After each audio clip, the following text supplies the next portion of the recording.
Jamaica's Kerrica Hill is impressive in her first professional race. And on the collegiate scene, Jamaica's very own Lamara Distin stands tall, while Favour Ofili is champion. Welcome back to the channel, people. Welcome back to the channel. If this is your first time here, thank you for making it Peter Lloyd World. Go ahead, please hit the subscribe button so we can continue to go. When you do that, hit the notification bell so you know when the next video drops. We drop a video at least once a day here in Peter Lloyd World. Also, if you enjoy the content, hit the like button. And finally, leave your thoughts. So, when you're ready, yep, good to go. Well, it's a wonderful, beautiful, sunny Monday morning here in Kingston, Jamaica. First up, Jamaica's remarkable high jump sensation, the one and only Lamara Distin, the Commonwealth Game high jump champion of 2022. The collegiate superstar has done it once again. Your 2023 Indoor SEC High Jump Champ. SEC Champ, all glory to God, is none other than Jamaica's Lamara Distin. The Jamaican and the Texas Aggie Jump superstar has once again struck gold in another major competition.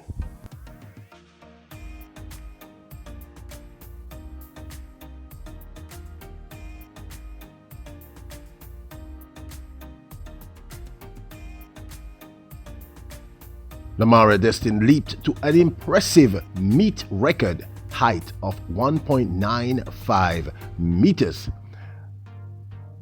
The Texas A&M senior has once more done it again. So kudos and congrats to this Jamaican high jump phenom who we think is going to have, well, she's already started to have a remarkable 2023. Why, people, Jamaica, trust me, these athletes are just remarkable talents. Now, continuing the collegiate scene, LSU standout Favour Ofili, who we of course mistakenly said is a senior. She's not a senior, people, so we apologize. Well, has added another medal, gold medal, to her ever-growing and expansive list. This very talented Nigerian athlete walked away from the SEC Indoor Championships with the 200-meter title.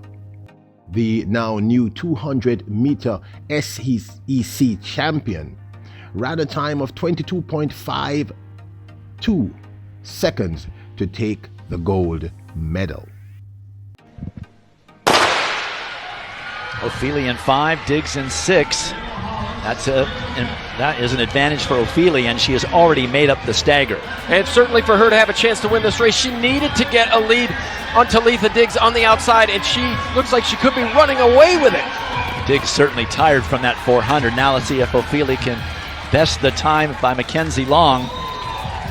And she does so, 22:52, and that will be fast enough to win the event outright.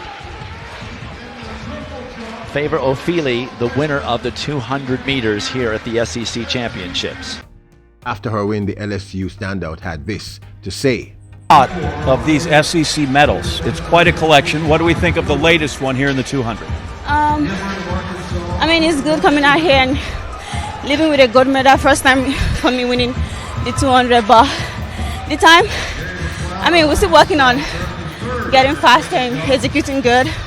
But I'm happy I'm living here with something. Where can we get faster? Where can we find those tenths? It's coming. We just have to keep working, and it's gonna show one day. Give me the trick to running on these bank turns, because it's tight. I mean, there is no trick. You can never get used to running on this bank track. You just have to just execute good, do what your coach says you should do, and you get it. All right, and you're gonna be ready for us in 2 weeks. We'll see you again. Yeah, sure, I will. Favour Ofili, SEC champ, national.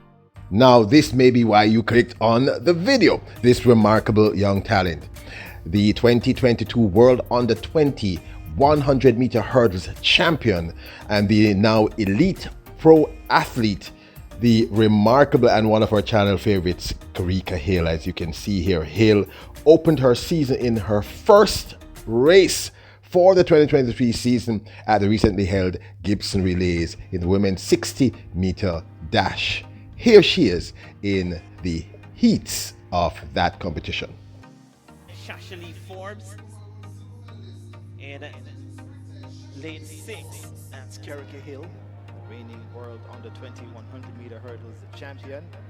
Forbes Hill and Nanda on the outside there in lane 7. Set.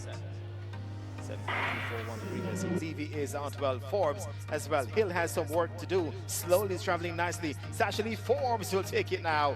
Flash time of 7.44. As this was her first recorded 60 meter ever, that second place run established a new personal best for her of 7.22, which advanced her to the finals. In the finals, of course, she ran a time of 7.10. Here she is in the finals. You know this was won, of course, by Tina Clayton, who is standing to her right. In 4, Shashley Forbes, Tina Clayton, world under 20 100 champion twice over. 22. This now is Kerrica Hill. Yeah, Among hurdles prospects, yeah, Tina Clayton, the twice world under 20 champion, representing MVP, also a part of that big 4x1 world record team for under 20. Tina. and part of the big Jamaican team to the World Relays. This is Kerrica Hill. To say she's gifted is an understatement. Shashley Forbes ran 7.18 to get here. Hill 7.22. Speedy, both of them. Professional debut for Hill.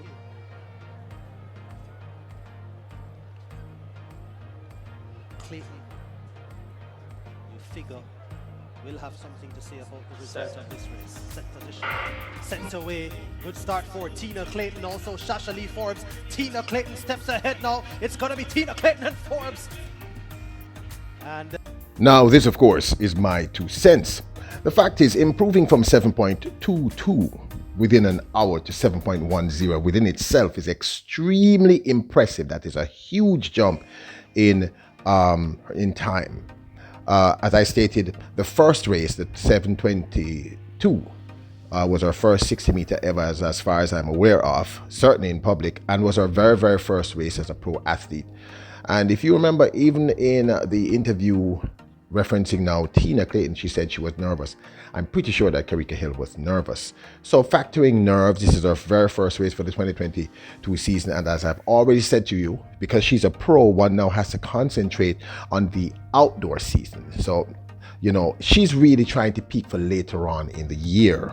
The fact of the matter is, I thought her run was extremely impressive. Just the improvement in time itself was remarkable. From 7.22 in one race to an hour or so later, 7.10 is extremely impressive. I thought it was a great run. Now, I need to say this to you. An indoor 60 meter and an outdoor 60 meter are two very, very different things. Now, they're covering the same amount of time, same amount of distance, but an indoor 60 meter, as it implies, it's indoor. It means that there is no wind factor because it's a controlled environment. I'd more say an artificial environment. The outdoor 60 meter has to factor in the wind. Now, in this race, the wind was plus 2.0, which is legal. So therefore, the time is a rectified time. But it's still wind pushing. Now, plus wind or positive wind means the wind is behind the athlete, pushing them towards the finishing line.